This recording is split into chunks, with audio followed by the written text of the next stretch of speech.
Assalamualaikum warahmatullahi wabarakatuh. Halo teman-teman, kami dari kelompok 14 dasar-dasar IPS yang beranggotakan saya sendiri, Intan Marhani, dan dua orang teman saya, Meli Ayuningsi dan Siti Marisawati. Nah, kali ini kita akan membahas tentang pendidikan agama Islam di sekolah menengah pertama atau SMP. Yuk, langsung aja kita simak pembahasannya.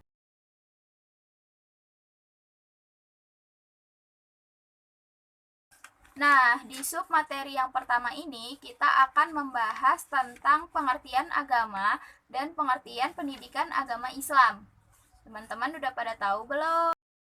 Menurut KBBI atau Kamus Besar Bahasa Indonesia, agama merupakan suatu sistem yang mampu mengatur tata keimanan dan kepercayaan serta ibadah kepada Tuhan Yang Maha Esa, disertai dengan tata kaidah yang berkaitan langsung dengan ciri pergaulan manusia dengan manusia lainnya atau manusia dengan lingkungan sekitar.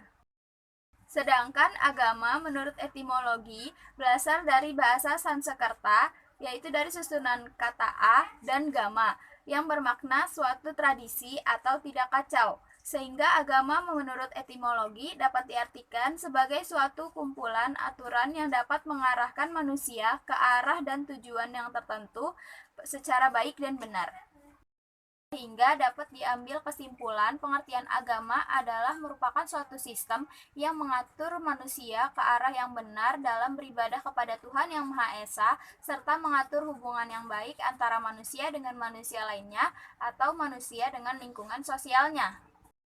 Sedangkan pengertian pendidikan agama Islam adalah suatu pembelajaran yang dilakukan oleh seseorang atau instansi pendidikan yang memberikan materi mengenai agama Islam kepada peserta didiknya agar lebih mengetahui tentang agama Islam baik dari segi materi akademis maupun segi praktik yang dapat dilakukan dalam kehidupan sehari-hari.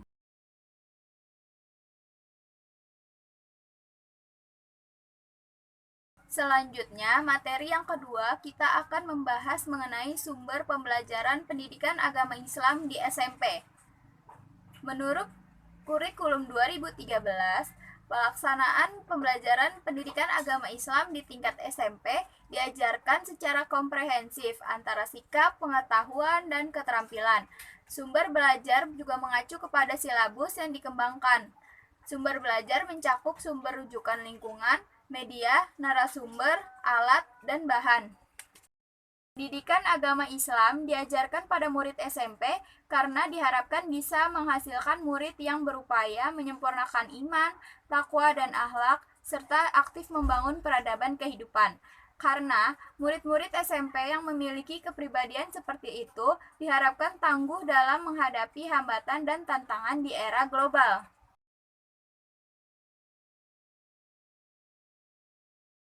Metode dan model pembelajaran pendidikan agama Islam di tingkat SMP. Secara umum, model pembelajaran pendidikan agama Islam ini hampir sama dengan pendidikan tingkat SD maupun SMA atau SMK. Nah, pembelajaran ini dapat dilakukan dengan berbagai macam model, seperti yang pertama ada model antisipatif. Nah, model ini merupakan cara untuk mengantisipasi permasalahan anak didik yang berlangsung muncul di kalangan mereka. Nah, ketika permasalahan itu datang, guru dapat mempersiapkan solusi sedini mungkin untuk mengatur permasalahan tersebut. Yang kedua ada metode dialog kreatif. Nah, metode ini merupakan salah satu cara yang lebih efektif karena melibatkan siswa dan gurunya. Siswa yang memiliki masalah dapat menceritakan semua permasalahan kepada guru tersebut, dan guru tersebut bisa mendengarkan dan mengasih solusi untuk memecahkan solusi yang terjadi pada permasalahan peserta didik tersebut. Selanjutnya ada metode studi kasus. Nah, metode ini adalah metode yang mengangkat suatu contoh permasalahan yang terjadi pada diri seseorang atau kelompok orang yang dijadikan contoh maupun teladan sebagai solusi alternatif yang baik dan benar. Selanjutnya ada metode pelatihan. Nah, metode ini berupa latihan-latihan yang cara melibatkan fisik dan mental mereka. Mereka akan melakukan serangkaian latihan beribadah maupun melakukan suatu perbuatan yang baik sesuai dengan perintah Allah dan Rasul-Rasulnya, sehingga mereka dapat mengembangkan intelektualnya secara baik dan benar. Selanjutnya ada metode merenung. Metode ini merupakan melatih anak didik untuk memikirkan permasalahan yang mereka miliki sehingga semuanya dapat dikembalikan kepada Allah. Selanjutnya ada metode lawatan. Metode ini merupakan cara lawatan ke daerah-daerah dalam rangkaian meningkatkan rasa uhwah persaudaraan sesama muslim atau memupuk rasa persatuan dan kesatuan antara sesama pelajar. Selanjutnya ada metode kontemplasi. Nah, metode ini merupakan melatih siswa untuk merenungkan kembali peristiwa-peristiwa di masa lalu sehingga menumbuhkan sifat sabar pada diri anak didik tersebut. Yang terakhir ini ada metode taubat. Nah, metode ini merupakan cara agar siswa menyelesaikan diri atas menyesali diri atas perbuatan-perbuatan yang mereka lakukan dan memohon ampun kepada Allah SWT. Nah, metode-metode lain yang dapat dilakukan dalam proses pembelajaran agama diantaranya metode analisis, metode problem solving, metode tanya jawab, ceramah, dan pemberian tugas, dan sebagainya.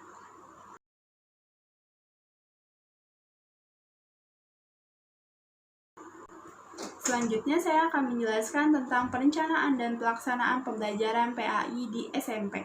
Nah, merencanakan kegiatan pembelajaran merupakan hal yang sangat penting sebagai acuan dalam melakukan kegiatan pembelajaran agar lebih terarah dan efektif.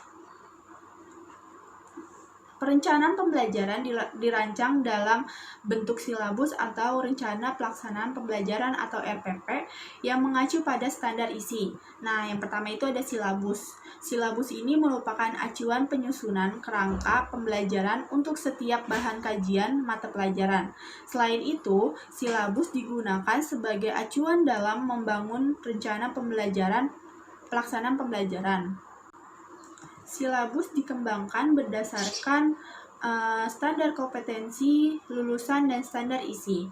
Nah, Peraturan Menteri Pendidikan dan Kebudayaan Republik Indonesia nomor 65 tahun 2013 tentang standar proses pendidikan dasar dan menengah menyebutkan silabus paling sedikit memuat yang pertama, identitas mata pelajaran, identitas sekolah yang meliputi satu pendidikan dan kelas. Yang ketiga itu ada kompetensi inti yang merupakan gambaran secara kategori mengenai kompetensi dalam aspek sikap, pengetahuan, dan keterampilan.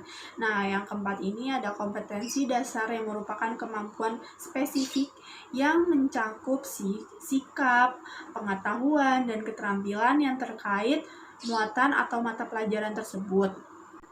Yang kelima ini ada tema khusus yang diambil tuh seperti yang kayak misalkan di tingkat SMP kayak gitu. Yang keenam itu ada materi pokoknya yang bersifat memuat fakta atau konsep prinsip dan prosedur dan yang relevan dan ditulis dalam bentuk butiran-butiran yang sesuai dengan rumusan indikator dan pencapaian kompetensi. Yang ketujuh ini ada pembelajaran, yaitu kegiatan yang dilakukan oleh pendidik dan peserta didik untuk mencapai kompetensi yang diharapkan. Nah, yang ke-8 ini ada penilaian, merupakan proses pengumpulan dan pengolahan informasi untuk menentukan pencapaian hasil belajar peserta didik. Yang ke-9 ini ada alokasi waktu sesuai dengan jumlah jam mata pelajaran dan struktur kurikulumnya. Nah, yang ke-10 ini ada sumber belajar, dapat berupa buku, media cetak, ataupun elektronik, atau alam sekitar, ataupun hal-hal yang lainnya yang bersifat relevan. Selanjutnya itu ada rencana pelaksanaan pembelajaran atau RPP. Nah, RPP ini disusun berdasarkan kompetensi dasar yang telah ditetapkan dalam kurikulum. Oleh sebab itu, seorang pendidik perlu untuk menyusun RPP yang mengacu pada silabus dalam berupaya mengarahkan kegiatan belajar siswa untuk menguasai kompetensi. Nah, RPP ini juga wajib disusun oleh pendidik karena ini merupakan langkah setelah menyusun silabus. Ya, nah, dalam mengimplementasikan kurikulum 2013 ini, penyusunan RPP dikembangkan oleh guru, baik secara individual maupun kelompok, yang mengacu pada buku buku yang telah ditetapkan oleh silabus dalam Peraturan Menteri Pendidikan dan Kebudayaan nomor 103 tahun 2014 tentang pembelajaran pada pendidikan dasar dan pendidikan menengah menjabarkan konsep RPP. Yang pertama itu ada identitas sekolah, yaitu nama satuan pendidik. Yang kedua itu ada identitas mata pelajaran dan temanya. Yang keempat itu ada kelas atau semesternya. Yang keempat itu ada materi pokoknya. Yang kelima itu ada alokasi waktunya yang ditentukan. Yang keenam itu ada tujuan pembelajaran yang dirumuskan berdasarkan KD. Yang ketujuh ini ada kompetensi dasar sesuai indikator. Terus ada media pembelajarannya, terus ada juga sumber belajarnya yang dapat berupa buku yang tadi telah dijelaskan. Selanjutnya itu ada langkah-langkah pembelajarannya yang dilakukan melalui tahap pendahuluan, inti, dan penutup. Yang ke-13 itu ada penilaian hasil belajar.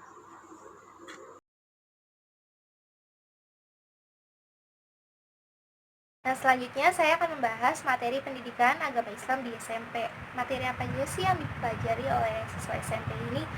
Nah, yang pertama itu mampu membaca dan menulis ayat Al-Quran serta mengetahui hukum bacanya. Lalu ada rukun iman, beriman kepada Allah, malaikat, kitab, rasul, hari kiamat, dan kodo dan qadar dan maknanya. Lalu yang ketiga itu ada siswa memiliki karakter yang bersifat terpuji dan menghindari sifat-sifat tercela dan bertata krama dalam kehidupan sehari-hari. Nah, yang keempat itu memahami dan mampu mengambil manfaat dan hikmah perkembangan Islam fase Mekah, Madinah, Khulafaul Rasyidin serta mampu melaksanakannya dalam kehidupan sehari-hari. Nah, di sini tuh ada model pembelajarannya juga loh teman-teman. Model pembelajaran yang digunakan oleh guru dalam mengajar pendidikan agama Islam. Apa aja sih? Yang pertama itu ada model pengajaran langsung atau direction interaction. Nah, di sini tuh model yang digunakan itu lebih dominan ke guru. Jadi kayak model tanya jawab, ceramah gitu. Terus yang kedua itu ada model pembelajaran kooperatif di mana mengharuskan siswanya bekerja sama dalam suatu tim untuk menyelesaikan masalah. Yaitu ada model pembelajaran berdasarkan masalah. Nah, di sini itu lebih ditekankan lagi siswanya untuk berpikir kritis, terus dia jadi tahu bagaimana menyelesaikan masalahnya. Nah, di sini juga ada tujuannya nih. Yang pertama itu membantu siswa mengembangkan keterampilan berpikir dan keterampilan memecahkan masalah. Yang kedua itu ada belajar menjadi peran sebagai orang dewasa, di mana dia harus berpikir kritis kan. Jadi apa yang dimasalahkannya itu tidak langsung informasi yang didapat tidak langsung ditelan bulat-bulat, tapi diteliti dulu ini benar atau tidak. Yang kedua, yang ketiga itu ada belajar mandiri. Nah, di dalam pembelajaran sendiri itu ada materi-materinya. Materi dari kelas 7, 8, dan 9 itu sedikit mirip tapi lebih meningkat gitu. Misalkan yang pertama itu kelas 7 ada hukum bacaan nun mati. Ada di kelas 7 itu terdapat hukum bacaan nun mati atau tanwin. Nah, di kelas 8 itu ada hukum bacaan mad dan waqaf. Nah, lalu yang di kelas 9 itu terdapat bacaan memahami dalam Al-Quran, lalu kayak mencari ini hukum bacaan apa. Sekian video dari kelompok kami. Apabila ada kesalahan mohon dimaafkan. Assalamualaikum warahmatullahi wabarakatuh.